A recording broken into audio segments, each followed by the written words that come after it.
याद रखिएगा, मेरा हाथ आपके सिर के ऊपर नहीं आएगा। आज यीशु आपको छुएगा, आज यीशु के सामर्थ्य आपको छुएगी। और ध्यान से सुनिएगा, ये मेरे आंसू नहीं है, ये यीशु के आंसू है। यीशु आपको तरस की आंखों से देख रहा है।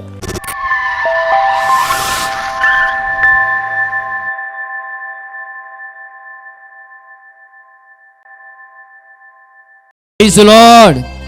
प्रेरितों के काम 10 अध्याय उसकी 43 आयत में परमेश्वर का वचन कहता है कि उसकी सब भविष्यवाणियां, यानी कि यीशु मसीह के लिए जितने भी भविष्यद्वक्ताओं ने भविष्यवाणियां की, वे सब पूरी हुई। वे सब भविष्यवाणियां विश्वास के साथ कही गई, विश्वास के साथ की गई और वे पूरी हुई। Praise the Lord. क्यों? क्योंकि उसके द्वारा, उसके नाम में उद्धार पाया जाता है। बाइबल कहती है, भविष्यद्वक्ताओं ने कहा कि उसके द्वारा उद्धार पैदा होगा। बाइबल कहती है, भविष्यद्वक्ताओं ने कहा कि हम तुम्हें बता देना चाहते हैं कि यीशु पैदा होगा और जो कोई उसके नाम पर विश्वास करेगा वो उद्धार प्राप्त करेगा। बाइबल कहती है, भविष्यद्वक्ताओं ने भविष्यवाणी की कि जो कोई अपने मुंह से अंगीकार करेगा, उधर देखिए दुष्ट आत्माएं चिल्ला रही हैं। बहुत से लोग कहते हैं आखिरकार औरतों में ही दुष्ट आत्माएं क्यों चिल्लाती हैं? लेकिन मैं आज आपको बताना चाहता हूं, केवल औरतों में नहीं, इधर देखिए, जिनके वहम दूर होने वाले हैं, जिनके अंदर यह शक है कि केवल औरतों में दुष्ट आत्माएं खेलती हैं, आदमियों में भी खेलती हैं। शैतान के लिए कोई आदमी और कोई औरत नहीं, शैतान के लिए तो केवल बॉडी में एंटर करना है। किस किस को समझ आ रहा है? समझ पा रहे? आज यीशु अनोखा काम करेगा। सोचिए, मैं अभी आपके पास भी नहीं आया, अभी मैं आपसे बहुत दूर खड़ा हूं। उन्होंने मौका खो दिया जो चले गए, लेकिन आज का वह अवसर उनके लिए है जिन्हें पवित्र आत्मा ने ललक दी, बैठो और वहां जाओ, वहां जाकर आशीष प्राप्त करो। Praise the Lord. आप धन्य हैं, आप धन्य हैं, आप धन्य हैं। आज याद रखिएगा, मेरा हाथ आपके सिर के ऊपर नहीं आएगा, आज यीशु आपको छुएगा, आज यीशु के सामर्थ्य आपको छुएगी। और ध्यान से सुनिएगा, ये मेरे आंसू नहीं है, ये यीशु के आंसू है। यीशु आपको तरस की आंखों से देख रहा है। प्रभु के लोगों, प्रभु की आत्माओं, प्रभु यीशु के अंदर उद्धार देने की सामर्थ्य है। यदि आपके घर में कलेश होता है, यदि आपके घर में दुख होता है, यदि आप बहुत परेशान रहते हैं, यदि आपको लगता है मैं हर काम में असफल असफल असफल होता जा रहा हूं, यदि आपको लगता है मेरी सेहत जवाब दे रही है, यदि आपको लगता है मेरी आंखें जवाब दे रही हैं, यदि आपको लगता है आपकी बॉडी का कोई अंग है जो बीमारी के कारण आपका विरोधी बन गया है, यदि आपको लगता है मेरी माँ, मेरे माता पिता का जीवन बस अब कुछ देर का है, अब वो इस दुनिया में जीवित ना रह पाएंगे, परंतु ध्यान से सुनिएगा, यदि आज आप एक बात सोच ले, कुछ हो जाए, मैं भी 12 साल से जिस औरत का रक्त बहता था उसकी तरह आज विश्वास करता हूं या करती हूं। आज मैं भी यीशु की सामर्थ को, आज मैं भी परमेश्वर के दास की बॉडी के द्वारा यीशु की सामर्थ को, आज मैं भी यीशु के, परमेश्वर के दास के द्वारा, उनके हाथ रखने के द्वारा मैं भी इनकी बॉडी को छू लूंगा, मैं भी इनके कपड़े को छू लूंगा, तो हम भी चंगे हो जाएंगे, हम भी छुटकारा पाएंगे। आमीन। अपने दोनों हाथ हिलाकर बोले, यीशु जीवित है। Praise the Lord.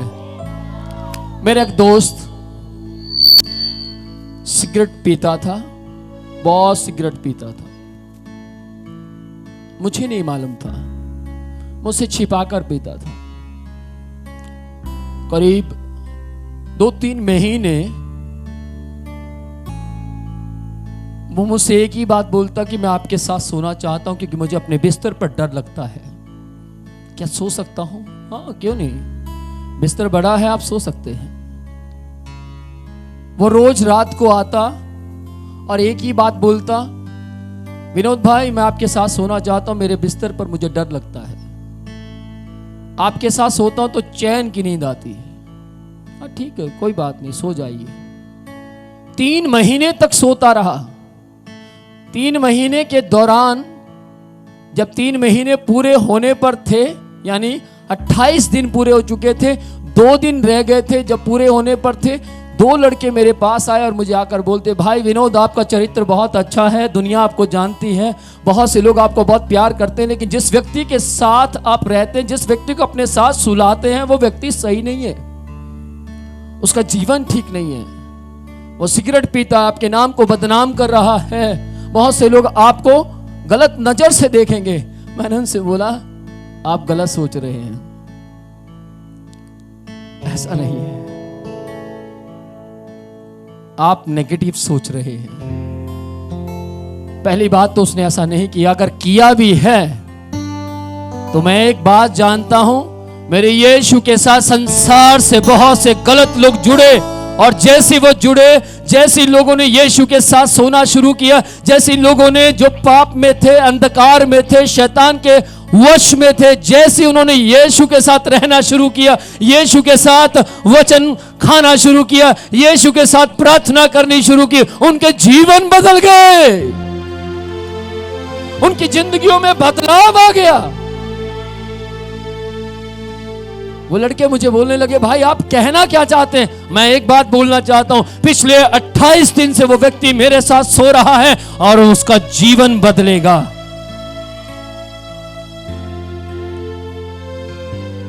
और उसी दिन 29वां जब दिन था, वो व्यक्ति आया और उसने मेरे सामने घुटने टेके। मैंने बोला, अरे ये क्या कर रहे हो? नहीं नहीं, आप विनोद भाई नहीं, आप में यीशु स्वामी रहता है, आप में कोई सामर्थ काम करती है। मैंने पूछा क्या हुआ? मैं कई सालों से लगातार सिगरेट पीता था, अपनी बॉडी को नाश कर रहा था, लेकिन जब से मैं आपके साथ सोने लगा हूं, मेरा जीवन बदलने लग गया। Praise the Lord. याद रखिए, आप आम नहीं हैं, आप परमेश्वर के साथ समय व्यतीत कर रहे हैं। आप में से कौन कौन प्रार्थना करता है? आप में से कौन कौन रोज परमेश्वर की आराधना करता है? आप में से कौन कौन रोज परमेश्वर को कहता, प्रभु आपके बिना मैं कुछ भी नहीं हूं? तो ध्यान से सुनिएगा, आपके द्वारा रिवाइवल आएगा, आपके द्वारा बदलाव आएगा। आपके पड़ोसी गुस्सा करने वाले हैं, आपके रिश्तेदार गुस्सा करने वाले हैं, आपके घर में कलेश रहता है, वो दिन दूर नहीं जब आपके जीवन के द्वारा आपके घर के अंदर बदलाव उतर आएगा। मालूम क्यों? क्योंकि आपका जीवन परमेश्वर के साथ व्यतीत किया जा रहा है। बाइबल कहती है, यीशु के साथ पतरस ने जब जीवन व्यतीत किया, यूहन्ना ने जब यीशु के साथ जीवन व्यतीत किया, और याकूब ने जब यीशु के साथ जीवन व्यतीत किया, और यहूदा इस्करियोती ने जब अपना जीवन यीशु के साथ व्यतीत किया, तो ध्यान से सुनिएगा, तब तक उसने सुसाइड नहीं किया जब तक वो अपनी मर्जी से गुनाह में नहीं गया। उनके जीवन बदल गए। Praise the Lord. और यहूदा इस्करियोती की बात करें तो वो अगर ऐसी मिस्टेक ना करता तो मेरे परमेश्वर की योजनाएं सफल कैसे होती। यीशु मसीह हमारे जीवनों में बहुत से काम होने देता है। परमेश्वर ने यहूदा इस्करियोती के द्वारा जो यीशु के लाइफ में हुआ वो होने दिया, ताकि परमेश्वर के द्वारा की गई भविष्यवाणियां पूरी होने पाए। Praise the Lord. आगे चलेंगे। यूहन्ना यीशु के द्वारा उद्धार मिलता है, छुटकारा मिलता है, मुक्ति मिलती है। कहां लिखा है? प्रेरितों के काम 4 अध्याय उसकी 12 आयत में लिखा है, स्वर्ग के नीचे, ऊपर देखिए स्वर्ग कहां है, ऊपर देखिए किस किस का स्वर्ग दिखाई दे रहा है। किसी को स्वर्ग नहीं दिखाई दे रहा, सबको आसमान दिखाई दे रहा, लेकिन हम विश्वास करते हैं कि स्वर्ग ऊपर है। सब ऊंची आवाज में बोलिए, स्वर्ग के नीचे पृथ्वी के लोगों में और कोई दूसरा नाम नहीं दिया गया जिसके द्वारा हम उद्धार पा सके। ये मेरी वाणी नहीं है, ये आपके शब्द नहीं है, ये आपका केवल कन्फेस या अंगीकार नहीं है, बल्कि यह पवित्र शास्त्र के अंदर यह वचन लिख दिया गया। प्रेरितों के काम 4 अध्याय उसका 12वीं आयत को मैं फिर से पढ़ना चाहूंगा। और किसी दूसरे के द्वारा उद्धार नहीं, क्योंकि स्वर्ग के नीचे मनुष्यों में, संसार में और कोई दूसरा नाम नहीं दिया गया जिसके द्वारा हम उद्धार पा सकें।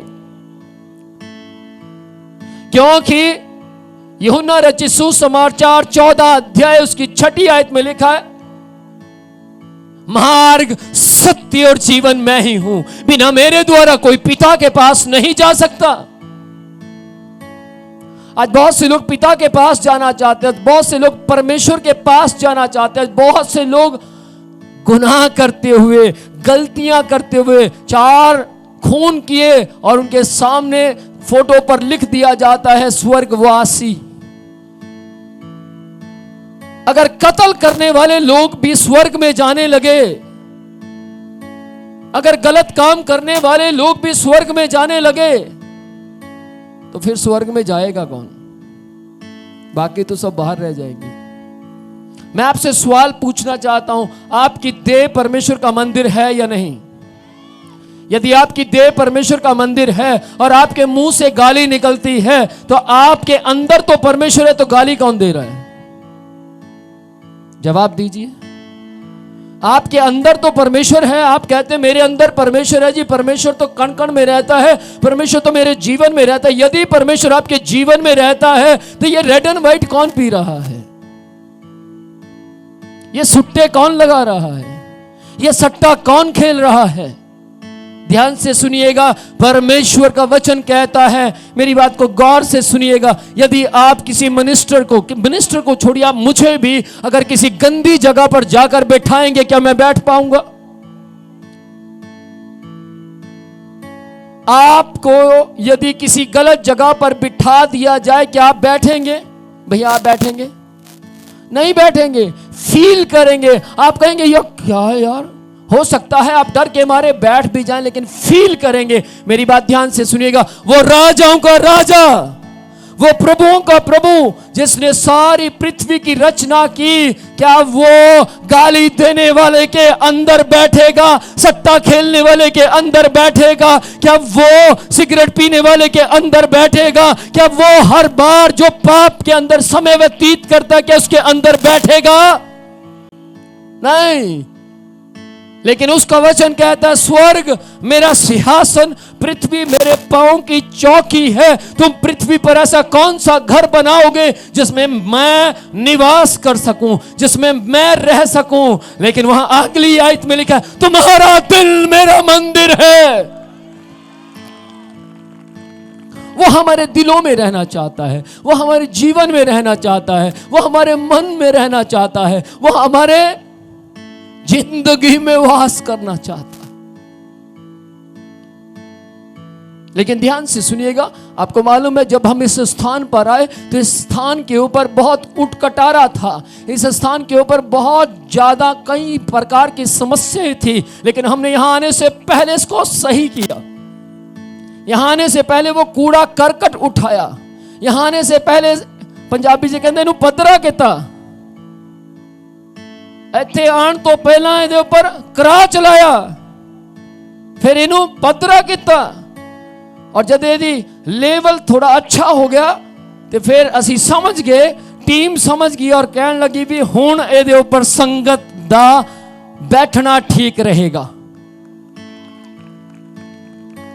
आज जब परमेश्वर किसी मनुष्य के अंदर आता है, आज जब परमेश्वर किसी के घर में आता है, तो आकर देखता है क्या उसके जीवन में मेरी बातें पाई जाती हैं या नहीं, क्या वो व्यक्ति परमेश्वर के ऊपर विश्वास करता है या नहीं? क्या उसका दिल मेरे लिए साफ करने के लिए तैयार है या नहीं? क्या वो व्यक्ति परमेश्वर की ओर ध्यान केंद्रित करता है या नहीं? यदि हाँ, तो परमेश्वर आपके अंदर एंटर करने के लिए तैयार है। Praise the Lord.